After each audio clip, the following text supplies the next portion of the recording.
नमस्कार, मैं संजय कुमार। क्या आप बिहार प्रधान शिक्षक की तैयारी कर रहे हैं? तो ये वीडियो आपके लिए रामबाण है। आपके सारे डाउट्स क्लियर हो जाएंगे और जो बचेंगे भी तो आप अभी के अभी वीडियो सुनते ही फ़ोन पे संपर्क कर सकते हैं। तो इंतज़ार की घड़ी समाप्त हुई और बिहार सरकार द्वारा नियुक्त किए जाने वाले प्रधान शिक्षक की नियुक्ति की घोषणा बिहार पब्लिक सर्विस कमीशन ने कर दी। इसमें सारी बातों को बता दिया, चाहे वेतनमान हो, उम्र सीमा हो, सिलेबस हो, नियुक्ति हो, जिलावार विवरण हो, सब कुछ है। इसलिए इस वीडियो को शुरू से अंत तक देखिए और अपने सारे डाउट्स को क्लियर कीजिए। तो सबसे पहले इसमें वैकेंसी की संख्या है 4506। 4500 प्रधान शिक्षक जो 8वीं तक के स्कूल में होंगे उनके लिए रिक्ति आ गई। 40,506 पदों पे भरने जा रहे हैं आप। ऑनलाइन आवेदन शुरू हो रहा है 28 मार्च से और 22 अप्रैल तक इसका समय है ऑनलाइन भरने का। सतर्क होकर भरिएगा। ऑनलाइन भरने के लिए www.bpscbih.nic.in पे सब कुछ दिखाया गया है, उसको भी आप जाकर देख लीजिए। अब इसके अंतर्गत जो रिजर्वेशन का रूल है, जो आरक्षण आपको मिलेगा उसको जरा समझिए। जो रिजर्व कैटेगरी नहीं है, अनारक्षित कैटेगरी 16,204 और 35% आपको पता है कि महिलाओं के लिए आरक्षण है। उसके लिए रिक्तियां हैं जनरल कैटेगरी में 5,686। आर्थिक रूप से कमजोर 4,046, आर्थिक रूप से कमजोर महिला 1,203, अनुसूचित जाति 6,477, अनुसूचित जाति की महिलाएं 2,430, अनुसूचित जनजाति 418 और अनुसूचित जनजाति की महिला 124, अत्यंत पिछड़ा वर्ग 7,290, अत्यंत पिछड़ा वर्ग की महिलाएं 2,696, पिछड़ा वर्ग 4,861 और अत्यंत पिछड़ा वर्ग की महिलाएं 1,622। उसके बाद पिछड़े वर्ग की महिलाएं 1,210, यानी कुल मिला के 40,506 रिक्तियां हैं, जिनमें महिलाओं के लिए 13,761 है सभी वर्ग को अगर हम मिला देते हैं तो। अब फिर देखते हैं कि अब दिव्यांगजनों के लिए क्या व्यवस्था है। तो दृष्टि बाधित के लिए 421 सीट है, मूक बधिर के लिए 410 है, अस्थि दिव्यांग के लिए 397 है और मनोविकार बहुत दिव्यांग के लिए 392 है। और कहती है कि शिक्षा विभाग द्वारा उपलब्ध कराए गए जिलावार प्राथमिक विद्यालयों में प्रधान शिक्षक की समेकित यानी इंटीग्रेटेड रिक्ति आयोग के वेबसाइट पे भी उपलब्ध है और विज्ञापित पदों की संख्या घट बढ़ सकती है। वेतनमान रखा गया है मूल 30,500 रुपया, 30,500 रुपया। उसके बाद शैक्षणिक योग्यता भारत का नागरिक हो, बिहार का निवासी हो, मान्यता प्राप्त विश्वविद्यालय से कम 50% अंकों के साथ स्नातक हो, यानी BA, BCom, BSc कुछ भी हो सकते हैं। अनुसूचित जाति, जनजाति, अत्यंत पिछड़ा वर्ग, दिव्यांग, महिला, आर्थिक रूप से कमजोर के लिए 5% की छूट दी जाएगी, यानी 45%। और आप मौलाना मजरूल हक अरबी फारसी विश्वविद्यालय पटना, बिहार मदरसा शिक्षा बोर्ड द्वारा प्रदत्त आलिम की डिग्री हो या कामेश्वर सिंह संस्कृत विश्वविद्यालय द्वारा शास्त्री की डिग्री, यानी यूनिवर्सिटी के अलावा संस्कृत और उर्दू वाले के लिए भी प्रावधान है। उनको किसको ग्रेजुएट माना जाएगा? तो संस्कृत कामेश्वर सिंह दरभंगा से शास्त्री की डिग्री पाने वाले या पटना मदरसा बोर्ड या अरबी फारसी विश्वविद्यालय से आलिम की डिग्री पाने वाले। उसके बाद मान्यता प्राप्त संस्था से DLED, BT, B.Ed, BA.Ed, BSc.Ed, BLED उत्तीर्ण होना चाहिए मान्यता प्राप्त संस्था से। उसके बाद 2000 के बाद नियुक्त शिक्षकों को शिक्षक पात्रता परीक्षा में उत्तीर्ण होना अनिवार्य है, यानी जिन शिक्षकों की नियुक्ति 2012 के बाद हुई है उनको teaching ability eligibility test pass होना जरूरी है और 2012 से पूर्व नियुक्त शिक्षकों के लिए दक्षता परीक्षा उत्तीर्ण होना अनिवार्य होगा। उसके बाद शिक्षक पात्रता परीक्षा से अभिप्रेत है कि बिहार सरकार अथवा केंद्र सरकार द्वारा प्राधिकृत संस्थान द्वारा वर्ग 1 से 5, वर्ग 6 से 8 में शिक्षक पद पर नियुक्ति होती आयोजित होने वाली पात्रता परीक्षा। यानी अगर आप सीबीएसई वाले पात्रता से पास हो या बिहार सरकार वाले, कहीं से भी पास हो वो मान्य होगा, वो डिग्री मान्य होगी। बिहार से बाहर से भी पास है तो कोई दिक्कत नहीं है, बिहार के आप निवासी होने चाहिए, वो डिग्री मान्य होगी। उसके बाद अनुभव, अब अनुभव में बहुत बड़ा परिवर्तन है। इससे पहले हेडमास्टर का आया था, उसमें प्राइवेट स्कूल को भी मौका दिया गया था, इसमें नहीं दिया गया है। बहुत मार्के की बात है कि पंचायती राज संस्था और नगर निकाय संस्था के अंतर्गत प्रारंभिक शिक्षक, नगर प्रारंभिक शिक्षक के मूल कोटि पद पे न्यूनतम 8 वर्ष लगातार सेवा अगर आपने की है तो आप इसमें इसके लिए एलिजिबल हैं, एक्सपीरियंस आपका काउंट होगा। या पंचायती राज संस्था और नगर निकाय संस्था के अंतर्गत स्नातक शिक्षा जिनकी सेवा संपुष्ट है, यानी कन्फर्म अगर आप टीजीटी हैं यानी ग्रेजुएट टीचर हैं तो आपके लिए ईयर की बाइंडिंग नहीं है। क्लियर कहता है कि panchayati raj graduate teacher of panchayati raj institution और urban body institution whose service are confirm, यानी आपकी पक्की नौकरी है तो आपके लिए उम्र की जरूरत नहीं है। लेकिन अगर आप इन संस्थाओं में पंचायती राज प्रारंभिक शिक्षक और नगर प्रारंभिक शिक्षक के मूल कोटि के पद पे हैं तो न्यूनतम 8 वर्ष आपकी अनुभव की आपको जरूरत है।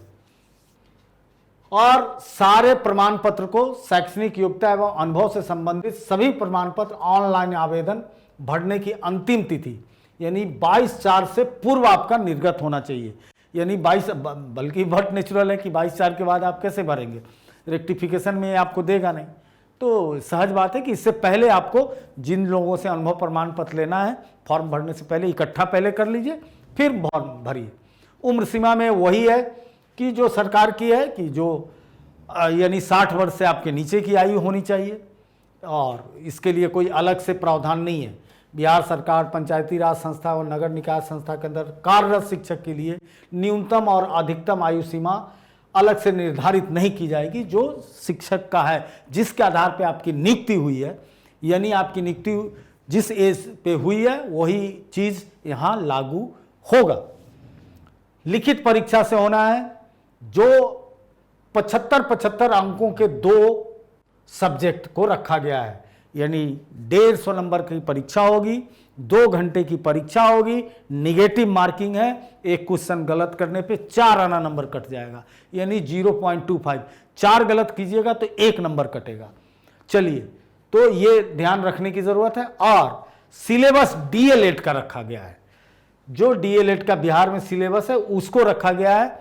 बहुत गौर करने की बात है कि यहाँ बीएड का सिलेबस नहीं रखा गया है। डीएल और बीएड के सिलेबस में अंतर है और 75 अंकों का समान अध्ययन होगा। जो उसकी भी घोषणा बीपीएससी ने की है, वो प्रधानाध्यापक के लिए जो सिलेबस है वही सिलेबस इसके लिए, उसमें कोई परिवर्तन नहीं किया गया है। साक्षात्कार नहीं लिया जाएगा, कोई इंटरव्यू नहीं, आप पास करें और खेल खत्म है। उसके बाद एक इंपॉर्टेंट चीज है कि लिखित परीक्षा में शामिल जनरल कैटेगरी के लोगों को 40% नंबर लाना होगा। 150 का है 150 का, तो 15 60, 60 नंबर आपको लाना ही है। ये थोड़ा सा कंपटीशन में और ये टैग लगा देना थोड़ा सा टेंशन कर रहा है, लेकिन कोई बात नहीं, घबराइए नहीं। 60 नंबर कम से कम आप लाइएगा, तभी आप क्वालिफाई माने जाइएगा। और ऊपर जितना नंबर चला जाए वो बात की चीज़ है। और पिछड़ा वर्ग के लिए 36.5% और पिछड़ा वर्ग के अत्यंत पिछड़ा वर्ग के लिए 34%, अनुसूचित जाति जनजाति महिला दिव्यांग के लिए मात्र 32% नंबर लाना जरूरी है। तो ये देख लिया आपने। और अंतिम रूप से सफल उम्मीदवारों से संवर्ग आवेदन कैडर संबंधी अधिमानता विभाग द्वारा प्रदान किया जाएगा, वो शिक्षा विभाग देगा, बीपीएससी को उससे कोई मतलब नहीं। अंतिम रूप से सफल उम्मीदवारों के चयन के पश्चात चयनित अभ्यर्थियों का पदस्थापन मेरिट कम चॉइस के आधार पर संबंधित जिला के शिक्षा विभाग द्वारा किया जाएगा। क्योंकि जिला बेस कैडर है तो आपका चॉइस क्या है, डिस्ट्रिक्ट क्या है, कितना नंबर आया है, उससे आपका कैडर की घोषणा होगी। योग्यता और अनुभव से संबंधित स्व घोषणा के आधार पर उनकी उम्मीदवारी का मूल्यांकन किया जाएगा। आयोग द्वारा विज्ञापित ऑनलाइन आवेदन पत्र में शिक्षक अभ्यर्थी द्वारा योग्यता और अनुभव से संबंधित आपको सेल्फ डिक्लेरेशन देना होगा कि मेरे पास ये चीज है, और बाद में उसका वेरिफिकेशन, फिजिकल वेरिफिकेशन जब होगा तो उस चीज को दिखाना होगा। बहुत अच्छा किया है। आयोग के विज्ञापन के आलोक में प्राप्त आवेदनों में अभ्यर्थियों द्वारा शैक्षणिक योग्यता, अनुभव एवं अन्य योग्यता संबंधी दावों को सत्य मानते हुए परीक्षा आयोजित करने की कार्रवाई की जाएगी कि आप झूठ नहीं बोल रहे हैं। आयोग के द्वारा तैयार औपबंधिक मेधा सूची शिक्षा विभाग को भेजने के पश्चात अभ्यर्थी द्वारा योग्यता संबंधी आवेदन किए गए दावे की सत्यता की जांच विभाग अपने स्तर पर करने के पश्चात नियुक्ति की कार्रवाई करेगा। आवेदन के दावे और उसके द्वारा प्रस्तुत कागजातों के सत्यापन के पश्चात मेधा सूची बनेगी। जब सारे कागज को फिजिकली देख लिया जाएगा तब मेरिट लिस्ट बनेगा। उसके बाद 40,000 से ऊपर रिक्तियां और 10% आयोग जो रिजल्ट निकालेगा तो लगभग 45,000 के करीब निकालेगा। चूंकि 10% वेटिंग लिस्ट निकालेगा कि कोई नहीं ज्वाइन किया, कुछ नहीं किया, तो वेटिंग लिस्ट से उसको भरा जाएगा। लिखित परीक्षा वस्तुनिष्ठ कुल प्राप्तांक समान होने की स्थिति में अधिक उम्र वाले उम्मीदवार को वरीयता दी जाएगी। ये ऑल इंडिया कंपटीशन का रूल है कि अगर दो लोगों का नंबर बराबर है और एक ही सीट बचा हुआ है तो उसमें यह देखा जाएगा कि किन की सीनियरिटी ज़्यादा है, उनको ये चला जाएगा। जो ऑनलाइन आवेदन है, ध्यान दीजिए आवेदन भरते समय कि इंगित कॉलम में आरक्षण का दावा अगर आप नहीं करते हैं तो आपको आरक्षण बाद में नहीं मिलेगा, इसलिए फॉर्म को ध्यान से भरिए। जाति के आधार पर आरक्षण का लाभ उन्हीं उम्मीदवारों को मिलेगा जिनका अस्थायी निवास बिहार में है, यानी बिहार के जो डोमिसाइल हैं उन्हीं को मिलेगा। अर्थात जो बिहार के मूल निवासी हैं, आवेदन में दिया गया अस्थायी पता ही आरक्षण के लिए प्रयोजन के लिए अस्थायी निवास ही माना जाएगा। यानी जहां आपका अस्थायी निवास है वही उस पते को दीजिए। अगर आप सपोज डेट अगर आप बाहर रहते हैं, कोई बात नहीं घबराने की, आप उसको अपने जो आपका अस्थायी निवास है वहां का दीजिए, आपका डोमिसाइल वही माना जाएगा। अनुसूचित जाति जनजाति के उम्मीदवारों को निम्नांकित प्रश्न पत्र जमा करना अनिवार्य होगा। जाति प्रमाण पत्र, अस्थायी निवास, डोमिसाइल प्रमाण पत्र। पिछड़ी जाति और अत्यंत पिछड़ी जाति के उम्मीदवारों को क्रीमी लेयर सहित प्रमाण पत्र जमा कराना अनिवार्य है। पिछड़ा वर्ग, अत्यंत पिछड़ा वर्ग की दशा में अपने अस्थायी अधिवास अंचल के राज्य सरकार द्वारा अंचल स्तर पर अधिसूचित राजस्व अधिकारी द्वारा निर्गत क्रीमी लेयर सहित प्रमाण पत्र अपने अस्थायी अधिवास अंचल के राज्य सरकार द्वारा अधिसूचित अंचलाधिकारी द्वारा निर्गत, यानी सीओ जो सर्टिफिकेट आपको देगा आपके वो अत्यंत पिछड़ा वर्ग होने का, वो काम आएगा। आरक्षण का दावा करने वाली विवाहित महिलाओं के लिए जाति क्रीमी लेयर सहित प्रमाण पत्र उनके पिता के नाम पे होना चाहिए, ना कि पति के नाम पे होना चाहिए। ये याद रखिए कि आरक्षण वाली महिलाओं जो क्रीमी लेयर से बाहर का दावा करेंगी तो उनका आवेदन में पिता का नाम होना चाहिए, पति का नाम नहीं होना चाहिए। आरक्षण का लाभ किसको नहीं मिलेगा तो समान प्रशासन विभाग बिहार सरकार की अधिसूचना संख्या 2622 दिनांक 26/2/19 के आलोक में आर्थिक रूप से कमजोर वर्ग की रिक्ति की उपलब्धता की स्थिति में नियमानुसार 10% आरक्षण दे होगा, जो पूरे भारत में लागू हो चुका है। आर्थिक रूप से कमजोर वर्ग के सदस्य द्वारा प्रस्तुत किया जाने वाला आय परिसंपत्ति प्रमाण पत्र उपयुक्त अधिसूचना के साथ संलग्न सक्षम पदाधिकारी द्वारा निर्गत होना चाहिए। इस प्रपत्र में दिया होगा कि सक्षम अधिकारी कौन है, दिया हुआ है। आरक्षण कोटि फॉर्म भरने में काम आएगा। अनुसूचित जाति शेड्यूल कास्ट के लिए 02, अनुसूचित जाति शेड्यूल ट्राइब के लिए 03, अति पिछड़ा वर्ग 04, पिछड़ा वर्ग 05, आर्थिक रूप से कमजोर वर्ग 07। और समान प्रशासन विभाग बिहार की अधिसूचना इतना के आलोक में दिव्यांग को इस विज्ञापन की कंडिका 1 में वर्णित रिक्ति के अनुसार 4% क्षैतिक आरक्षण दे होगा। ऐसे आरक्षण का दावा करने की स्थिति में सक्षम प्राधिकारी द्वारा प्रमाण पत्र होना चाहिए।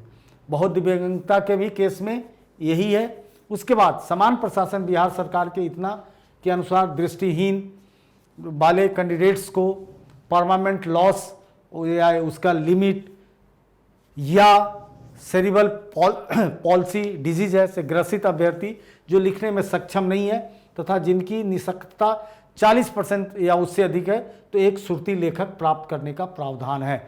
यानी आप एक राइटर ले सकते हैं यदि आप दिव्यांग हैं और आप नहीं देख पाते हैं, और हर परीक्षा के लिए वो सब जगह देश में नियम है।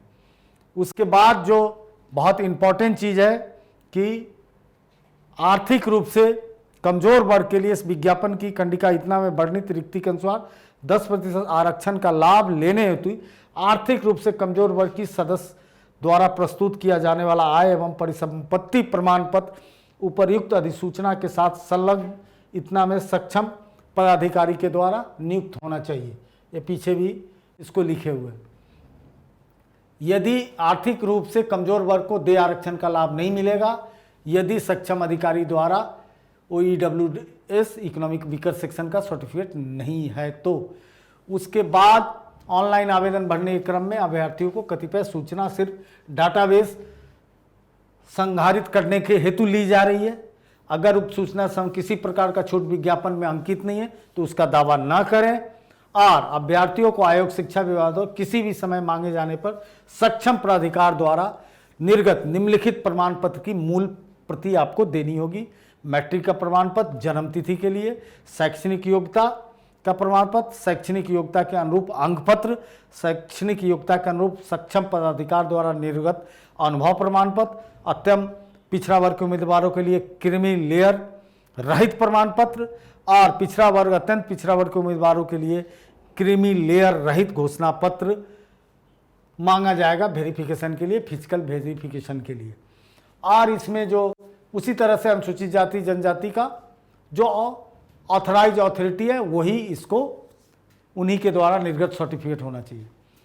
एक और मजेदार बात है कि स्वतंत्रता सेनानी के पोता पोती नाती नातिन का दावा करने वाले अभ्यर्थियों के लिए जिला पदाधिकारी या उनके द्वारा प्राधिकृत पदाधिकारी के हस्ताक्षर से वो प्रमाण पत्र होना चाहिए, क्योंकि इनके लिए भी रिजर्वेशन की व्यवस्था है।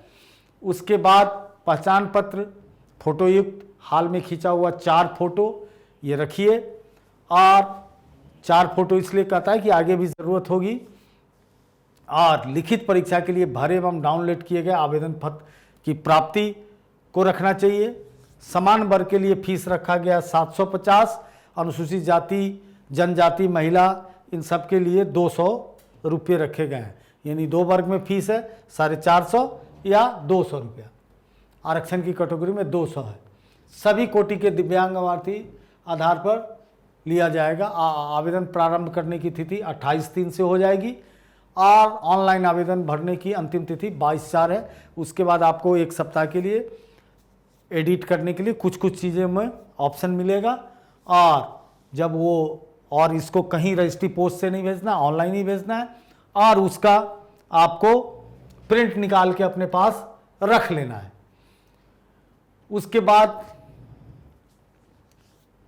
सवाल आता है कि ऑनलाइन आवेदन भरने हेतु आवश्यक निर्देश को ठीक से पढ़िए, अक्षरशः उसका पालन कीजिए, उसमें कोई भी कमी करेंगे तो दिक्कत होगी।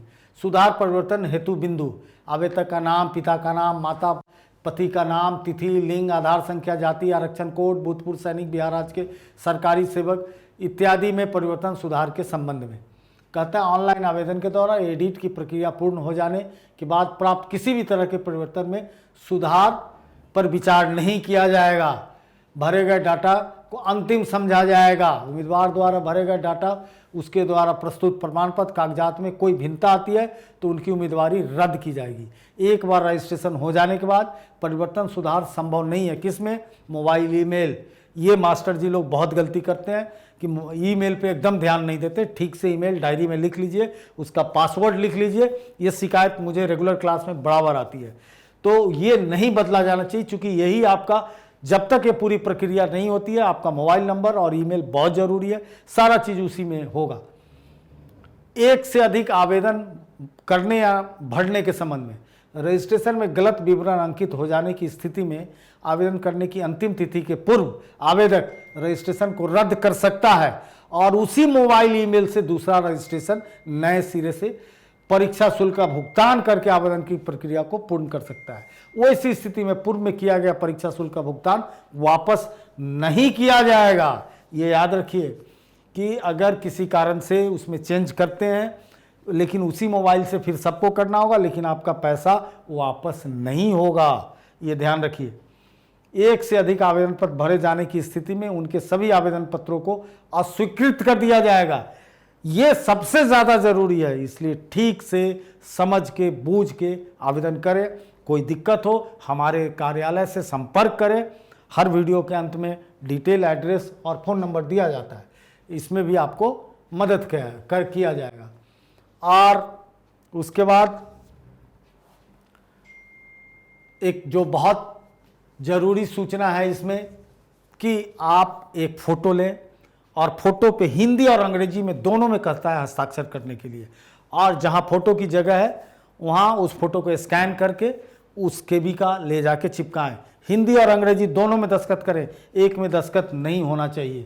ये इसकी बहुत बड़ी ये है कंडीशन है, इसलिए इसको पूरा करें और सारा चीज़ को भर के डाउनलोड कर लें और सब पे चेक कर लें। डाउनलोड करने के बाद कि सारे चीज़ों पे लिखा हुआ है कि नहीं और सारा चीज़ पूर्ण है कि नहीं, और उसे रखें।